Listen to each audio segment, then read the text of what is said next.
Oh, oh.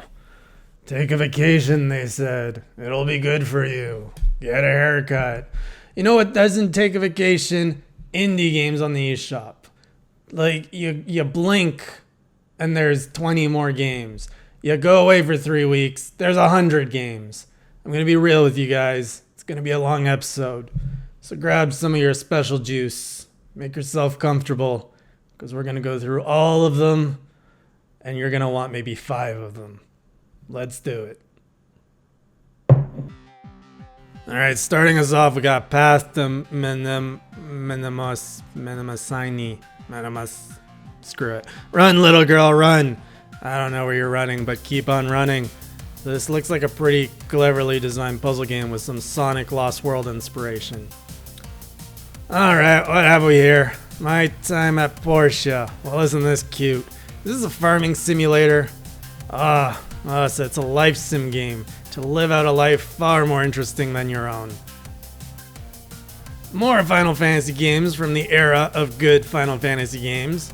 First, play the game where you get to develop your Yuna crush, and then play its sequel where you get to live out all your Yuna fantasies. It's a good deal. This is cute. You play as a lonely tank whose only friends are savage zombies that want to kill you. But it's okay, because you can boop those zombies with a shell to the face and send them back to the afterlife. You know, if there's one thing the Switch can always use more of, it's card games. And now we have a new free one featuring everyone's favorite tabletop game, Warhammer. It's like magic for those of us on a budget. Now, there's one thing the Switch definitely doesn't need more of. It's puzzle games. Oh man. But my plea never gets answered, so here's another puzzle game.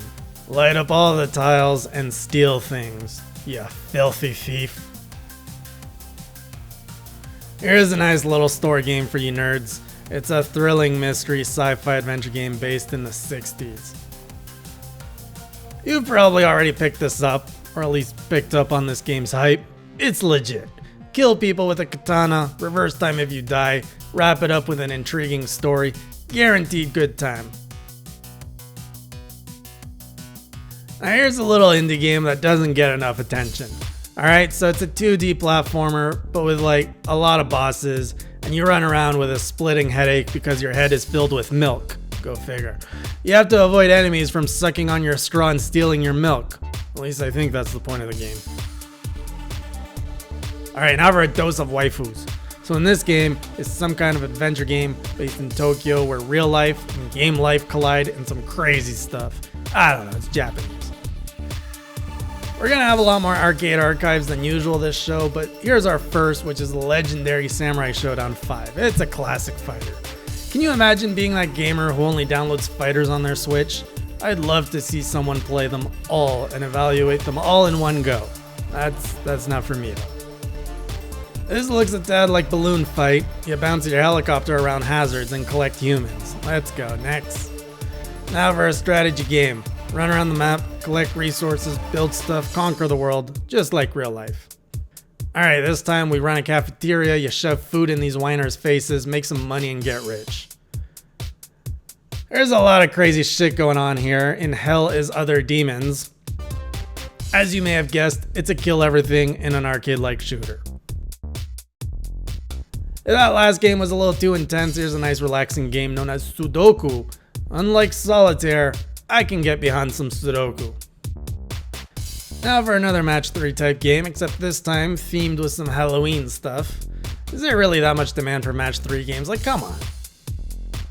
Oh yeah, it's an endless runner. Oh man, remember when we thought these types of games would never come over to consoles?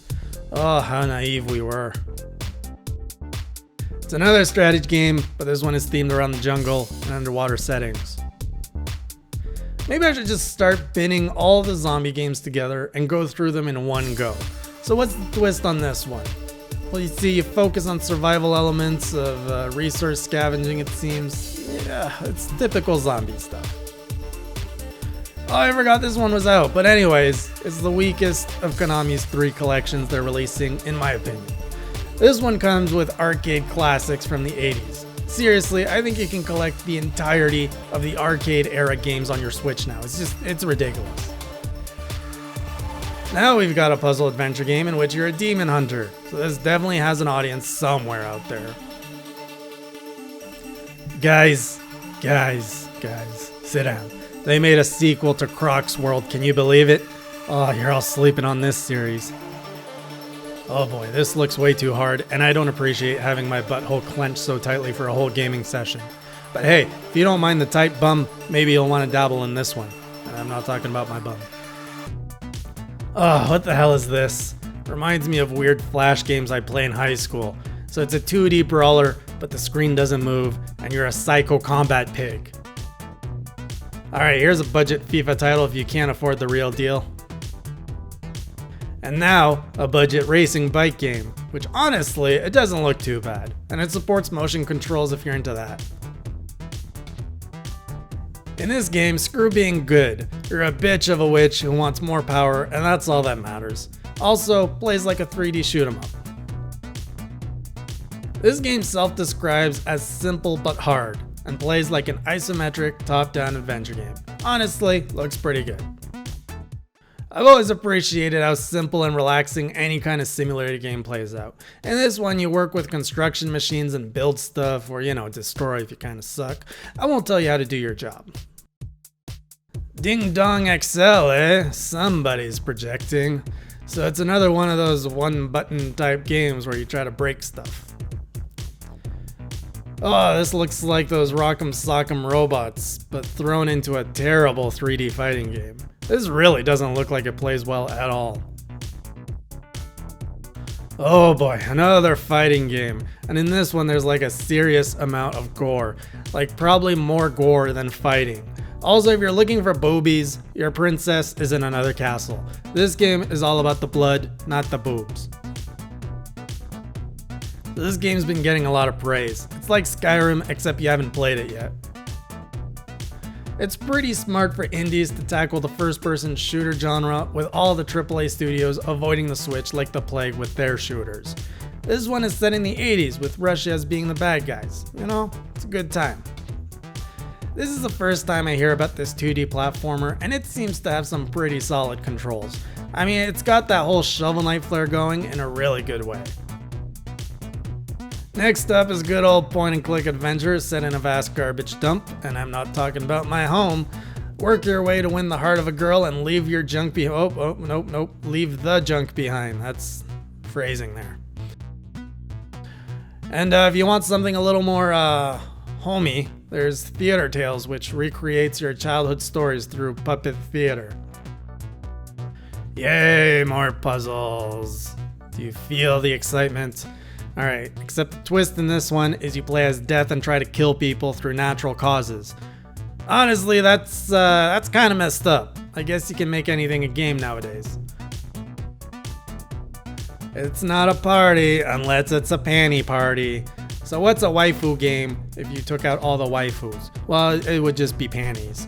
And that's what you get here. You just get a bunch of fresh lady panties fighting to the death with each other. Alright, what's this? A roguelike game with RPG elements. Well, I can't really add much more to it than that. Here's a pretty hardcore looking rhythm game. Then again, what rhythm game isn't hardcore? Really love the visuals here though. Defend Your Castle. It's a tower defense game, but crafty. Alright, you still with me? I know it's a lot of games, but bear with me. We're somewhere in between the start and the finish. So here's another puzzle adventure game, but weird. That's all I got. It's just weird. Another adventure puzzle game, but this time set in the 50s Ireland. It's got some of that old King's Quest flair to it to some degree. Alright, are you one of those people who's self-conscious about how much you love fonts? Well, no judgment here. I mean, this game is for you, you lover of typography, you. You play as these two balls, or maybe you prefer to call them a colon, I don't know. And you just go right, just don't stop going right. A lot of puzzle games this episode, man. I mean, it's a lot of everything since we're doing 3 weeks worth of games, but here's a puzzle game, and it kind of meets like a stealth game, but it's a puzzle game. I like the premise here in Homo Machina. They rethought the whole human body as a machine, and that's pretty cool. I wonder how comprehensive this game is about the body. Alright, I got a bit of a confession here. I've never played a Picross game, and I have little desire to try one. Maybe someday in my older age. Anyways, here's one you can play right now with yourself in whatever age you are. Oh, another endless runner. But this time with Joe Jump, the man who dyes his beard blonde. Who does that? From the creators of SteamWorld Dig, we have a new card-based RPG game filled with robots and charm. Another Arcade Archives. This time it's the 1987's hit Psycho Soldier. Looks like a really early kind of beat 'em up. Somehow we covered the sequel before the original game. Anyways, here's the first Isoland, filled with puzzles and adventure. What if hockey was for a mature audience? Sort of. Well, here's a retro-style hockey game with plenty of blood and some shower scenes to meet all your hockey fantasies. If you're craving some old-school arcade gaming with a bit more modern variations to it, this one seems to have that right balance. Oh god, I played this on a Kingdom Hearts Classic Kingdom minigame. They sell this stuff as a standalone game now? Hey, it's that sequel to that cute and simple looking BoxBoy game. It's just so chill. Alright, let's take it to space with Super Star Blast, a game about blowing stuff up and upgrading your ship along the way. Here's Hotel Dracula, and not the one you're probably thinking of. Again, it's a restaurant simulation kind of game, only this time with monsters. Hot Dog, it's Dig Dog, a game that might satisfy that SteamWorld Dig withdrawal. It's similar in playstyle, except now you're a dog. Shalnor, an action puzzle adventure game. Bear with me, but describing over 100 games without sounding repetitive is starting to become quite the challenge. It's like its own game of some kind. Finally, a proper waifu game complete with voiceovers. Gameplay is a bit odd as it plays like a 90s game of Might and Magic, but hey, there's a pet the girl mode and make her purr, so you know. Alright, now we have a 3D adventure kind of game with some 2D assets, and it kind of looks weird. Also, this one is on the pricey end. Yeesh. Haha, I love this game. Why go to the gym and work out when you can just play as someone who works out instead? Oh man, the irony here is ridiculous. Alright, let's keep the train going with some goat punks. Basically, it's a multiplayer game with fire-throwing goats. What's with gamers and goats? Seems to be a lot of love there. It's a plain game. This game's title deserves to be read aloud for its pun strength. James Pond, codename Robocod. Otherwise, it's a zany, colorful platformer. Apparently this is a remake of the retro classic I've never heard of. That's why. It's a Commodore 64 era game. Way before my time. So it's a stealth puzzle action kind of game where you try to infiltrate a secret island bunker and stuff. Alright, here's another Final Fantasy. What a busy time for people who've never played these old gems. While this one is a fun one, don't get too attached to the characters. Not that they die or anything, there's just no payoff. In fact, I'll give you a trophy if you manage to get attached to any character in this game. Another arcade-inspired game focused on getting a high score. I swear, I've never seen as much love for the age of arcade as I have on the Switch. Don't let the fancy 3D visuals catch you off guard. It's still an endless runner, though there seems to be a lot more depth to it than the usual one. Another racing game with customizable cars. Mini cars though. The unique angle here is that you play on tabletops. It's a duck game, a couch co-op or single player game in which you kill other ducks to be the most majestic duck you were born to be. Majestic duck. Hey look, now an arcade game. Looks very adventure-y and questy. Imagine a whole game that plays like those Super Mario Odyssey 2D wall levels. Only it's an arcade game and never ending. Finally, the waifus have come to save me from all the arcade games. Let's just end it on this one, alright? So it's another adventure game where you have 5 waifu friends and strange stuff eventually happens. I know that sounds vague, but that's literally all this game's description is giving me. Here's another action adventure that has some pretty serious Mega Man flair to it. Like, serious Mega Man flair. This isn't Mega Man, is it? And some more 2D platforming with a bit more focus on puzzles, it seems. Also, I'm no designer, but it seems to me they could have made the main character stand out just a bit better from the background. They're so tiny. Alright, it's a space time again, and this time we've got ships transforming into mechs. Well, that's kind of cool. Might be a good holdover for you Xenoblade fans while waiting for another entry. Alright, here's a game I can get behind, futuristic bartending. The better you get at the drink mixing, the more stories you'll unlock from your fellow patrons. I've never tried this type of game, but we're gonna fix that this year. The third arcade archive for our show today, TerraForce, a game about blowing shit up. Still wanna blow more shit up? Here's a modern game with prettier graphics. Alright, we're down to the final 6, we're almost home. And here we have a top-down shooter in which you play as a badass from hell. I mean, what constitutes a badass? This guy seems to be doing a lot to show off that title. Sounds like compensation to me. Oh, now this is cool. A nice little retro JRPG complete with airships and those adorable 16-bit facial animations that somehow evoke more emotion than a fully rendered 3D model of any modern Final Fantasy character. Remember when helicopters were cool? This game remembers, and it lets you mess shit up with an overpowered helicopter. So get to the chopper and rain down some destruction. This has some arcade vibes, but for the racing genre, and to me, that's a win. Racing arcade is an experience I can get behind. They just age better for me, you know? It's like a fine wine. Anyway, here's a fun-looking off-road arcade racer. This game's giving me some Undertale vibes. So the whole point of the game is to just avoid everything. It's like one big eternal boss fight. That sounds incredibly demoralizing. Oh my god, we've reached the finish line, and it's a bird game. It's a bird game about flying. That's all you do, you just fly.